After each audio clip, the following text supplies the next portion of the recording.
अस्सलामुअलैकुम वरहमतुल्लाहि वबरकातुहू। दोस्तों, मेरा नाम है साजिद और आज मैं आप लोगों के सामने फिर से एक नई वीडियो के साथ हाजिर हूँ।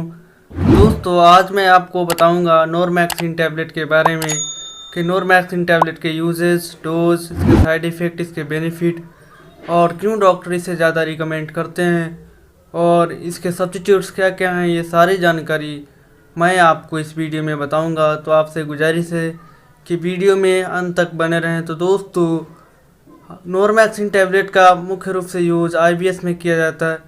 आईबीएस मतलब जो कि हाथों में सूजन हो जाती है या फिर हाथों की इन्फेक्शन हो जाती है, तो ऐसी स्थिति में इस नॉरमैक्सिन टैबलेट का इस्तेमाल मुख्य रूप से किया जाता है। इसके अलावा भी इसके कई यूजेज हैं जो कि मैं आगे आपको बताऊंगा। इससे पहले मैं आपको दिखाता हूँ इसकी पैकेजिंग। आप स्क्रीन पर देख रहे होंगे, यह एक स्ट्रिप की पैकिंग में आती है। इसकी एक स्ट्रिप में 10 टैबलेट होते हैं और इन 10 टैबलेट का जो प्राइस होता है वो होता है लगभग 55 रुपीज़। कंपनी इसे बनाती है सिस्टोपिक लैबोरेटरीज और कॉम्पोजिशन इसमें होता है क्लीडियम 2.5 mg, क्लोर डाइऑक्साइड 5 mg और डिसाइक्लोमिन 10 mg। इन सारी दवाओं को मिलाकर ये नॉरमैक्सिन टैबलेट बनाई जाती है।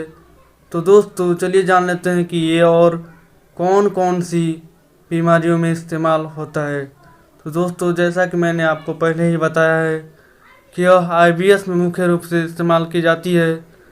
दूसरा, यह किसी को मान लीजिए कि पेप्टिक अल्सर हो जाती है तो उसमें भी इसका इस्तेमाल किया जाता है, या फिर किसी के पेट में बहुत ज़्यादा दर्द या मरोड़ रहती है तो उसमें भी इसका इस्तेमाल किया जाता है, या फिर किसी को बहुत ज़्यादा दिनों से कब्ज़ की प्रॉब्लम हो रही है तो उसमें भी इसका इस्तेमाल किया जाता है, या फिर किसी को डायवर्टिकुलोसिस की प्रॉब्लम हो जाती है तो उसमें भी इसका इस्तेमाल किया जाता है। डायवर्टिकुलोसिस की प्रॉब्लम में आमतौर पर ये होता ही है कि हमारे पाचन की आंत में छोटी छोटी थैली बनने लगती है। इस प्रॉब्लम को ठीक करने के लिए यह दवा रिकमेंड की जाती है। तो दोस्तों, अब चलिए जान लेते हैं कि ये दवा किन्हें इस्तेमाल नहीं करना चाहिए। तो दोस्तों, जो 8 साल से कम उम्र के बच्चे हैं उनको ये दवा इस्तेमाल नहीं करना है, और जो गर्भवती महिला है उनको भी ये दवा इस्तेमाल नहीं करना है। तो चलिए दोस्तों, अब जान लेते हैं इसके डोजेस के बारे में। तो इसका जो नॉर्मल डोज है वो है सुबह 1 टैबलेट और शाम को 1 टैबलेट खाना खाने के बाद। अगर आप बच्चे को देना चाहते हैं तो उसकी उम्र 8 साल से 13 साल के बीच होनी चाहिए। उन बच्चों को आप यह टैबलेट सुबह आधी टैबलेट और शाम को आधी टैबलेट इस तरीके से दे सकते हैं। तो दोस्तों, चलिए जान लेते हैं कि यह दवा डॉक्टर द्वारा क्यों रिकमेंड ज़्यादा की जाती है। तो दोस्तों, आजकल के लोगों में आईबीएस की प्रॉब्लम काफ़ी ज़्यादा देखी जा रही है, जिसको ठीक करने के लिए डॉक्टर सबसे ज़्यादा इस दवा को रिकमेंड करते हैं। तो दोस्तों, अब चलिए जान लेते हैं कि इसका सब्स्टिट्यूट्स क्या होगा।